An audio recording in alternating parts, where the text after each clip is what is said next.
भर में लोगों से कहना चाहता हूं, कम मेक इन इंडिया।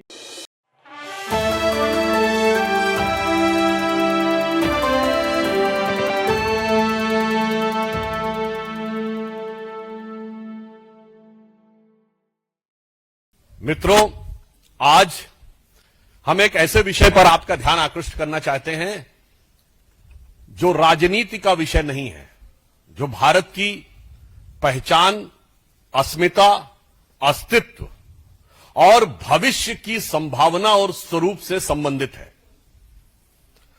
हर देश के इतिहास में कई महत्वपूर्ण मोड़ आते हैं और कई ऐसी तारीखें आती हैं जो अविस्मरणीय परंतु ऐसे असहनीय आघात दिए हुए होती हैं कि जिन्हें याद रखना इसलिए आवश्यक होता है ताकि भविष्य में उसकी कोई पुनरावृत्ति की संभावना न रहे। आज 6 जनवरी 2026 है। आज से ठीक 1000 साल पहले महमूद गजनी के द्वारा श्री सोमनाथ मंदिर का विध्वंस किया गया था, जो 12 ज्योतिर्लिंगों में सर्वप्रथम माना गया है, जिसके विषय में कहा गया है कि सोमलिंगम नरो दृष्ट्वा सर्व पापो प्रमुच्यते लभते फलम मनोवांछितः मृतः सर्वम समाश्रयेत। ये माननीय प्रधानमंत्री जी ने भी आज जो इसके अपना विचार व्यक्त किया है उसमें इस श्लोक का उद्धरण दिया है कि अर्थात सोमनाथ एक ऐसा लिंग है जिसे देखने मात्र से पापों का नाश होता है, पुण्यों की प्राप्ति होती है, मनोवांछित फल प्राप्त होते हैं और स्वर्ग का मार्ग प्रशस्त होता है। यह सिर्फ एक आस्था का विषय नहीं है।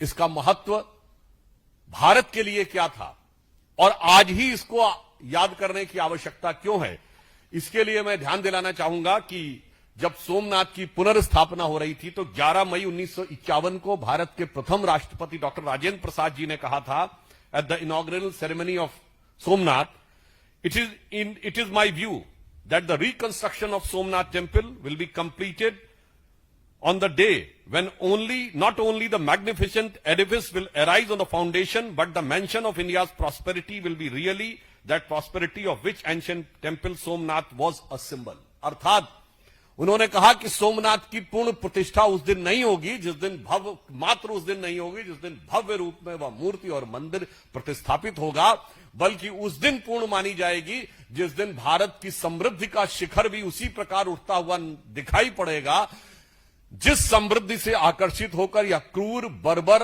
आतंकी आक्रमण किया गया था। और आज 1000 वर्ष के बाद अगर हम देखें तो 1951 में सरदार पटेल के प्रयास से और जवाहरलाल नेहरू जी के पुरजोर विरोध के बावजूद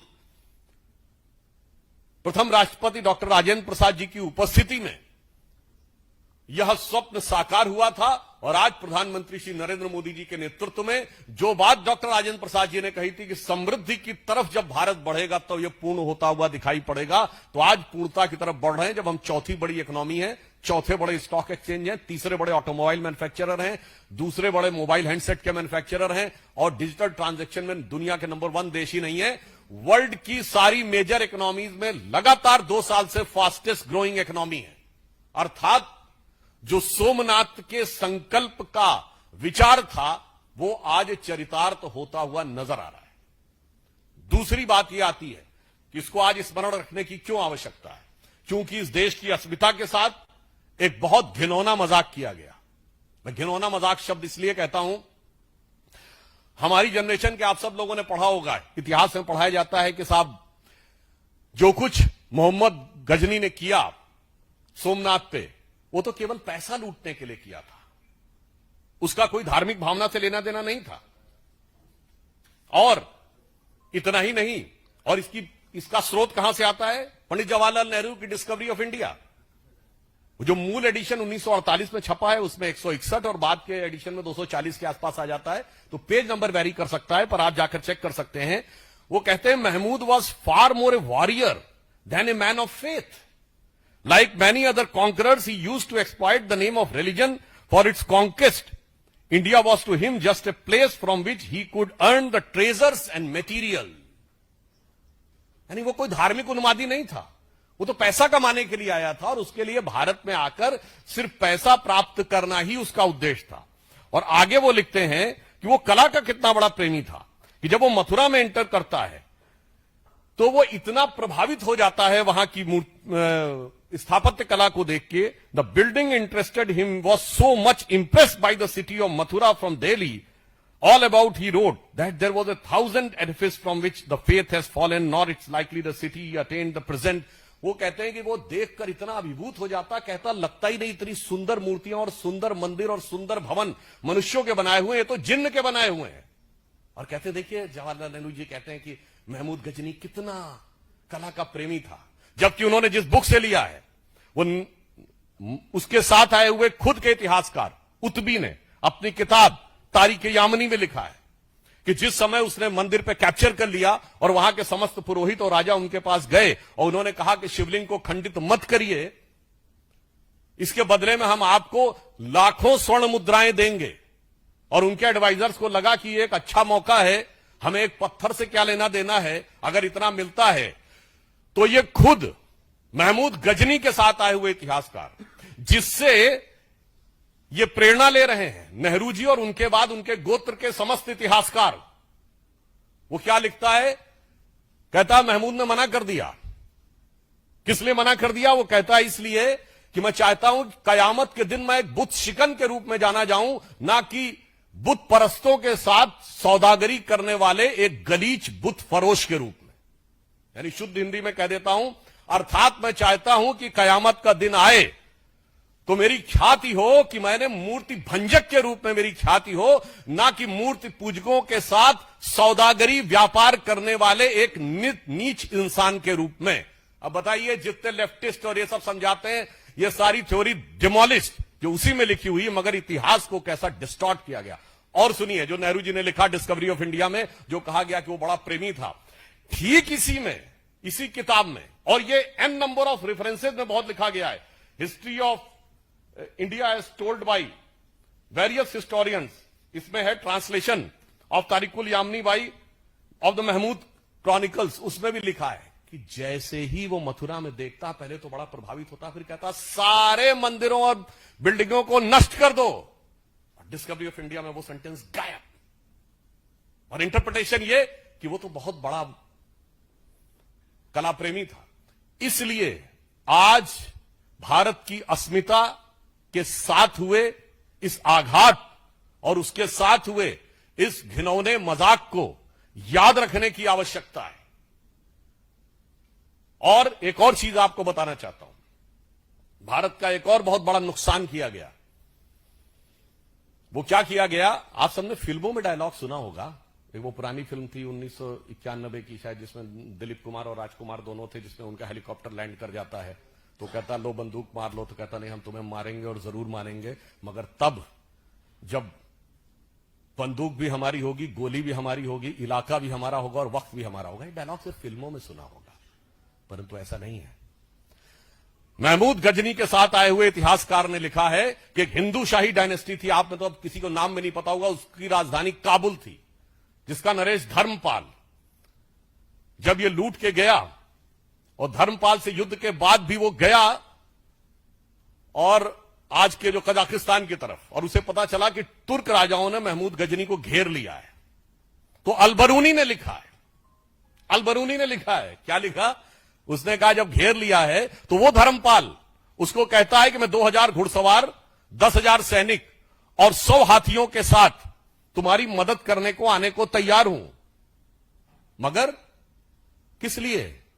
इसलिए नहीं कि मैं तुम्हें बचाना चाहता हूं, इसलिए कि तुम्हें मारने का संकल्प मैंने लिया था, तो मैं अपने अलावा किसी और को तुम्हें पराजित करते हुए और तुम्हें मारते हुए नहीं देखना चाहता। ये वो चीज थी जिसने भारत को बचा के रखा, ना कि एक गाल के बदले दूसरा गाल आगे कर देने के सिद्धांत ने। इसलिए इसी के लिए श्रद्धेय अटल बिहारी वाजपेयी जी ने पूछा था, आज सोमनाथ जो दिखाई पड़ रहा है, माननीय प्रधानमंत्री जी ने जिन भाव की अभिव्यक्ति की है, वो दर्शाता है कि भारतीय संस्कृति की वो जीवनी शक्ति थी, वो संघर्ष शक्ति थी, जिसने दुनिया के सबसे बर्बर आक्रमणों को भी झेल कर अपने को बचा के रखा, जिसके लिए अटल जी ने लिखा था कि दुनिया का इतिहास पूछता रोम कहां, यूनान कहां है, घर घर में शुभ अग्नि जगाता वो उन्नत ईरान कहां है, दीप बुझे पश्चिमी जगत के छाया जब बर्बर अंधियारा, तभी चीर कर तम की छाती चमका हिंदुस्तान हमारा। और जो चमक थी उसकी अभिव्यक्ति सोमनाथ के प्रथम ज्योतिर्लिंग में दिखाई पड़ती थी।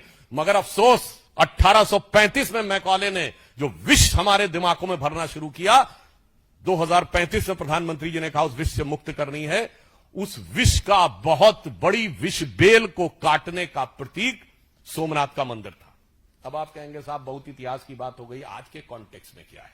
तो यह भी मैं बताना चाहता हूं। आप सभी लोग, विपक्ष के लोग बहुत बोले थे कि डोनाल्ड ट्रंप ने ऑपरेशन सिंदूर के बाद भारत पाकिस्तान की मध्यस्थता की बात कही थी और इसको लेकर हमारे विरोधी बहुत उछल उछल के बोल रहे थे।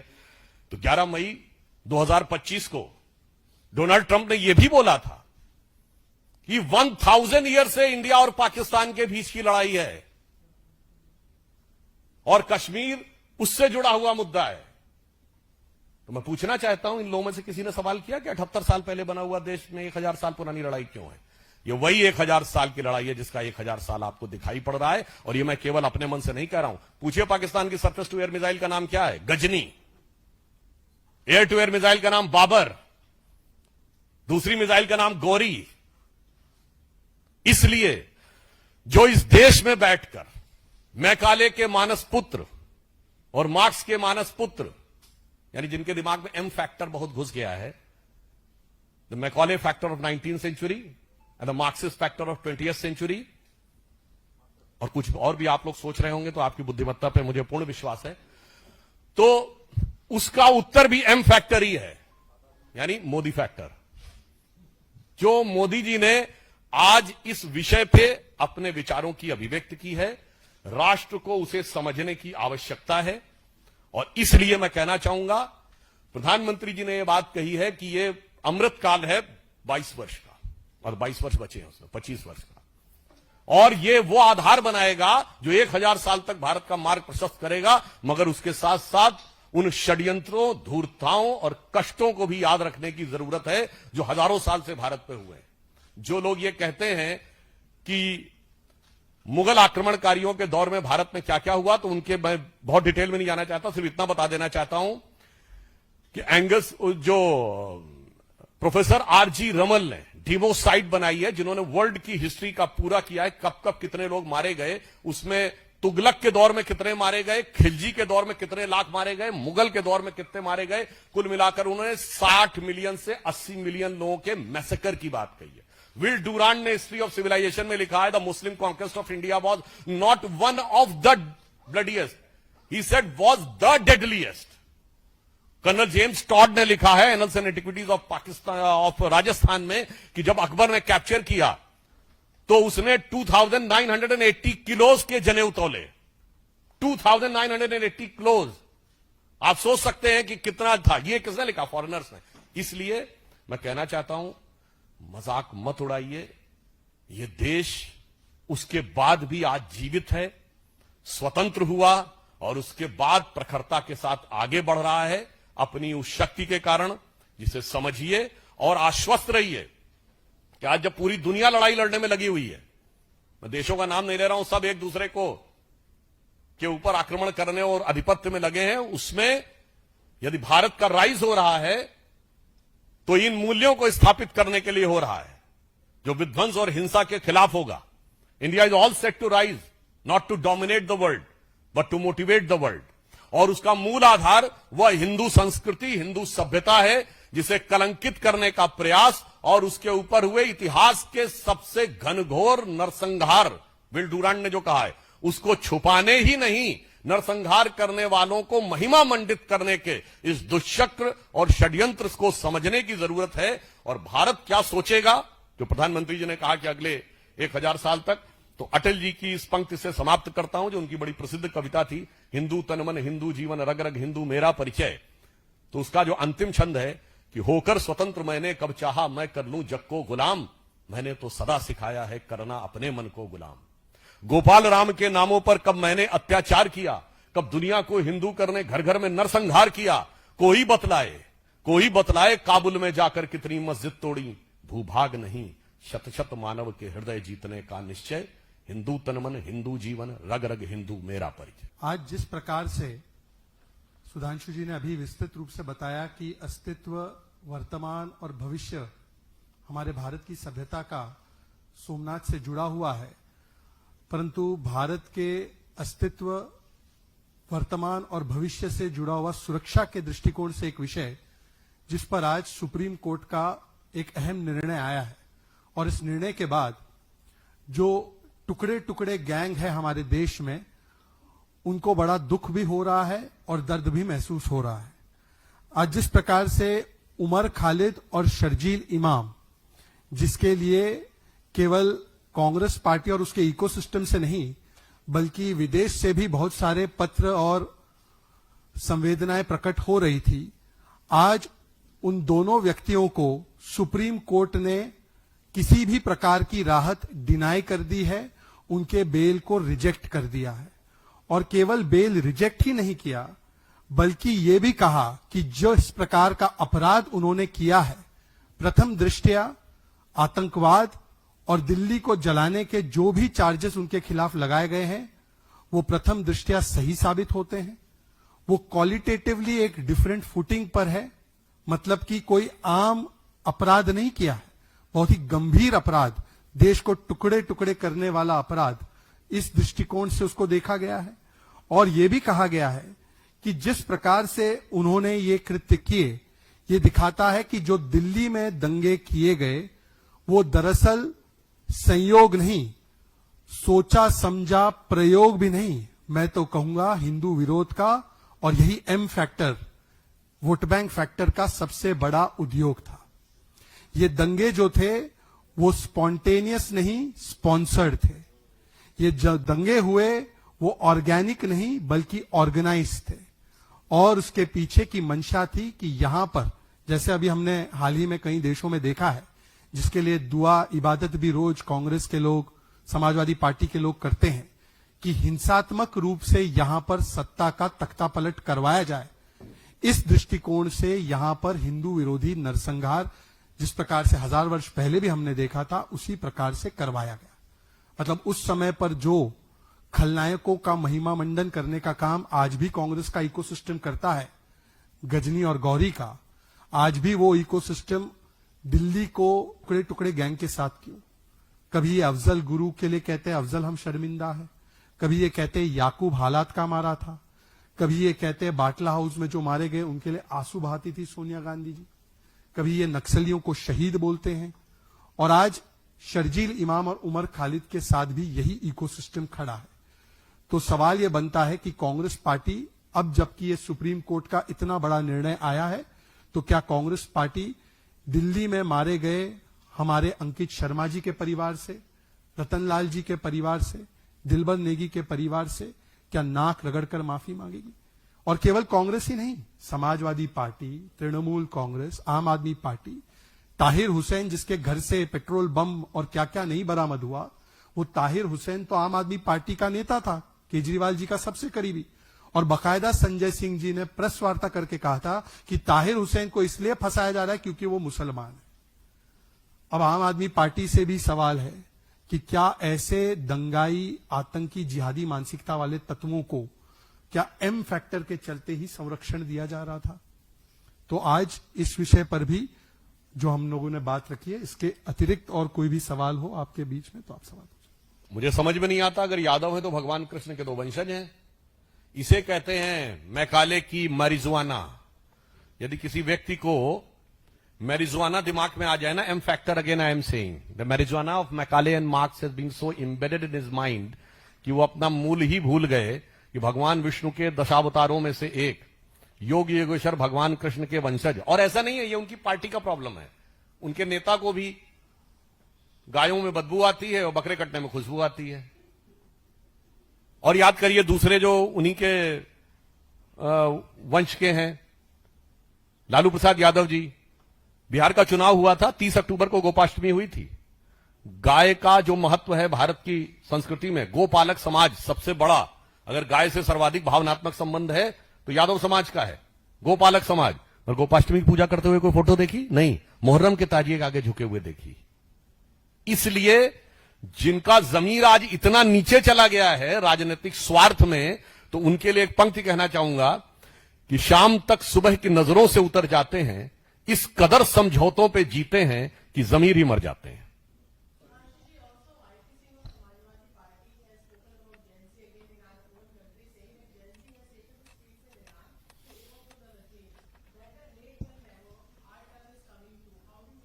मुझे लगता है कि वैसे तो वो अनेक प्रकार चित्र विचित्र बात करते रहते हैं, परंतु उन्हें ध्यान रखना चाहिए अगर जेनजी की तरफ देखना है तो उत्तर प्रदेश के हैं तो शुभांशु शुक्ला की तरफ देखें, जेनजी अंतरिक्ष में जा रहा है। अगर बिहार के हैं तो मैथिली ठाकुर की तरफ देखें, यंगेस्ट एमएलए और जो लोक संस्कृति को भारत में स्थापित कर रही है। और देखना है तो आईआईटी चेन्नई के उन बच्चों की तरफ देखें जिनका प्रधानमंत्री जी ने उल्लेख किया था अपने मन की बात कार्यक्रम में, कि जिन्होंने सैटेलाइट लिंक बनाने का काम किया। और देखना है तो आंध्र के गुकेश राजू की तरफ देखें जिसने वर्ल्ड चेस चैंपियनशिप जीती।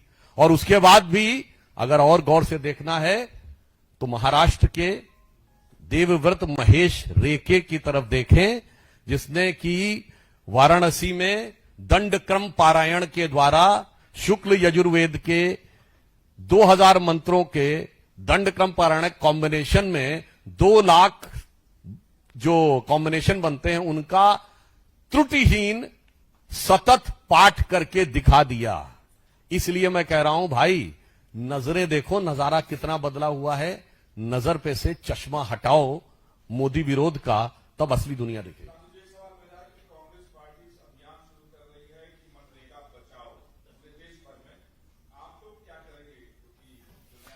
देखिए, उनके अनेकानेक अभियान पहले भी जनता के द्वारा तिरस्कृत और उपहासित हो चुके हैं। मुझे लगता है कि ये बिहार की हार से कुंठाग्रस्त और बंगाल में घुसपैठिया परस्त कांग्रेस के मनोबल जो ध्वस्त हो चुका है, उस ध्वस्त मनोबल के ऊपर केवल अपने कैडर को एक मैसेज देने का, मैं कहूंगा, निष्फल होने वाला प्रयास है। या दूसरे शब्दों में कहें कि नाकाम हसरतों का जनाजा लेकर वो अब अपने कदम बढ़ाने जा रहे हैं। मुझे लगता है देश की जनता बहुत प्रबुद्ध है और वो सभी बातों पे सजग है, और वो ये भी समझ सकती है कि हर बार जब राहुल गांधी जी विदेश जाते हैं कुछ ना कुछ आइटम होता है। पहले गए थे लंकावी तो आके हाइड्रोजन बम, फिर कोलंबिया गए तो कहीं दूसरा बम, अच्छा उसमें निकली सिर्फ हाइड्रोजन गैस, फिर जर्मनी गए तो आके एक बयान दिया, अब विदेश से गए हैं तो हो सकता है यात्रा शुरू हो। तो मुझे लगता है ये सब समझना चाहिए कि वो 80 चुटकी 90 ताल, कहां से चुटकी बनती कहां ताल बजती है। और जिस प्रकार से जब से भगवंत मान जी की आम आदमी पार्टी की सरकार पंजाब में आई है, तब से कानून व्यवस्था पूर्ण तरीके से ध्वस्त हो चुकी है। अभी जो कल का वीडियो आया है जिसमें कि आम आदमी पार्टी से जुड़े हुए सरपंच की दिन दहाड़े अमृतसर में हत्या की जाती है, और वो भी हत्यारे अपना चेहरा भी नहीं ढाकते। मतलब कि पुलिस से कोई खौफ उन्हें महसूस नहीं होता। और केवल एक लौती ऐसी घटना नहीं है, हमने देखा है कि सिद्धू मूसेवाला की हत्या, किस प्रकार से आरपीजी का हमला मोहाली के हेडक्वार्टर पर, किस प्रकार से नशा माफिया बेलगाम घूम रहा है पंजाब में, इंटरनेशनल कबड्डी प्लेयर को भी मार दिया गया, आए दिन वहां पर ग्रेनेड अटैक्स होते हैं। तो ये साफ है कि जब से आम आदमी पार्टी आई है सरकार में, तब से वहां पर कानून व्यवस्था ध्वस्त है। भगवंत मान जी और सुपर सीएम केजरीवाल मस्त है, जनता त्रस्त है। और सुपर सीएम केजरीवाल ने 100 गाड़ियों का कॉन्वॉय अपनी सिक्योरिटी के लगा रखा है, और पंजाब की जनता के पास कोई सिक्योरिटी नहीं बची। तो आज सुपर सीएम केजरीवाल और नॉमिनल सीएम भगवंत मान जी दोनों को जवाब भी देना चाहिए, और भगवंत मान जी को तो इस्तीफा देकर चले जाना चाहिए। वैसे भी पुलिस के ऊपर उनका कोई नियंत्रण नहीं। मुझे लगता है कि जहां तक भारत सरकार का संबंध है, भारत सरकार सतर्कता के साथ और दृढ़ता के साथ उस विषय का प्रतिकार कर रही है। हमारे विदेश सचिव भी गए थे, उसके बाद ही पहली बार उन्होंने स्वीकार किया था और 80 से अधिक केसेस दर्ज हुए थे। भारत सरकार ने बांग्लादेश पे को जो हमने अपने बंदरगाहों पे फ्री एक्सेस दे रखा था वो समाप्त कर दिया है।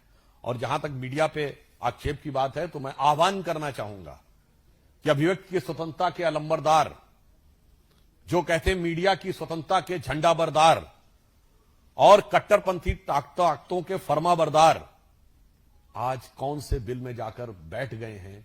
और यह भारत में पहली बार नहीं हो रहा है। 2012 मुंबई का आजाद मैदान, कितने चैनल्स की ओबी वैन्स तोड़ी गई थी, कोई चू बोला था? नहीं बोला था। इसलिए मैं मानता हूं मीडिया को दृढ़ता से विषय रखना चाहिए। और इसके साथ मैं जरा अंतर्राष्ट्रीय मीडिया से भी पूछना चाहता हूं। भाई साहब, 2015 जनवरी जब दिल्ली के चुनाव होने वाले थे, तथा कथित रूप से भारत में चर्चों पे हमले कहे गए थे, जो बाद में दिल्ली की पुलिस की जांच में केवल चोरी, थेफ्ट एंड बर्गलरी के केस निकले 4-5। किसी को चोट नहीं लगी, किसी का कुछ नहीं हुआ, कुछ शीशे तोड़े और चोरी के केस निकले। उस पर तो अंतर्राष्ट्रीय मीडिया ने बड़ी प्रतिक्रिया की थी और बड़ा ऊपर से बयान आ गया था। आज बांग्लादेश के ऊपर पूर्णतः शांति। तो राष्ट्रीय से लेकर अंतर्राष्ट्रीय मीडिया तक यह यक्ष प्रश्न है। मुझे लगता है उस पर शहजाद जी स्पष्ट कर चुके हैं। जो न्यायिक प्रक्रिया है वो यथावत समझनी चाहिए, मगर एक बात अच्छी तरह समझनी चाहिए। इन लोगों ने 4 साल पहले बोला था कि चिकन ने काट के अलग करना है, और बांग्लादेश में आज बोला जा रहा है। तो जिनके ऊपर सेक्युलरिज्म का खुमार चढ़ा हुआ है, जो सेक्युलरिज्म की सुरापान घन अंधकार में डूबे हुए हैं, जरा उनको 4 साल पहले के बयान और आज के बयान को मिलाकर देख लेना चाहिए। परंतु वो लोग उस नशे से बाहर नहीं निकल पाएंगे, क्योंकि सेक्युलरिज्म के कुएं में ही भांग पड़ी है। एक सूरदास का पुराना पद है ना, एक हो तो समझाइए आके, कुपह में ही भांग पड़ी है। तो जिसको देखो वही आज मदहोश है। नहीं, देखिए, वो सारा विषय पहले भी स्पष्ट किया था। पुरानी धरोहरों को रखने का उनके मन में बहुत शौक था। किंग जॉर्ज की मूर्ति 1968 तक उन्होंने रखी थी। अंग्रेजी भाषा ऑल इंडिया सर्विसेज में 1977 तक रही थी, सिर्फ अंग्रेजी में वो होते थे। तमाम नाम अस्पतालों के आपको पता है कि विलिंगडन हॉस्पिटल था 1977 तक, राम मनोहर लोहिया हॉस्पिटल। तो इसलिए हम पूरी तरह, और उन्होंने भी किंग्सवे को राजपथ ही किया था, कर्तव्य पथ प्रधानमंत्री जी ने किया है, और राष्ट्रपति भवन में मुगल गार्डन भी था। तो इसलिए किस धरोहर के प्रति उनकी आस्था है, और जहां तक गांधी जी की धरोहर है, तो वो तो अगर आज है तो सिर्फ भारतीय जनता पार्टी और राष्ट्रीय स्वयंसेवक संघ के पास। चाहे हिंद स्वराज देख लीजिए, ग्राम स्वराज देख लीजिए, मोदी जी के नेतृत्व में खादी का बदलाव देख लीजिए, राम राज्य देख लीजिए, और भारतीय संस्कृति पर आस्था देख लीजिए। एक ही शिकायत है, आपने न्यू ईयर विशेष नहीं दी इस बार। वो पिछले वर्ष दे चुके हैं। और आप आगे देखिए, मकर संक्रांति आने वाली है, उत्तरायण का सूर्य होगा, राष्ट्र का सूर्य भी उत्तरायण की तरफ जा रहा है। और एक और बात याद रखिएगा, ये मकर संक्रांति आती है तो क्यों आती है? अगर अर्थ अपनी एक्सेस पे सिंगल स्ट्रेट होगी तो ऐसे घूमेगी तो नॉर्थ टू सदर्न नहीं होगा, because of the 23 degree tilt. Half of the time northern hemisphere, half of the time southern hemisphere, और ये हर 6 महीने के बाद चेंज होता है। तो अर्थ की जो एक्सियल टिल्ट है, उसी की वजह से मौसम चेंज होता है और इस पे जीवन रहता है। अन्यथा सेंटर में इतनी जो इक्वेटर के आसपास हाई टेम्परेचर होता और ऊपर वाले बर्फीले रेगिस्तान होते, ना मौसम बदलता ना जीवन होता। मगर ये याद रखिएगा, पितामह भीष्म ने इंतजार किया था उत्तरायण सूर्य का, यानी हमें महाभारत काल से एक्सियल टिल्ट और उससे होने वाले चेंज के बारे में पता था। और ये सब लोग, जो एडविन हबल ने 1920 में एक्सपेंडिंग यूनिवर्स की थ्योरी दी, वो ज्ञानदेव पाणे बनकर हमको समझाते हैं।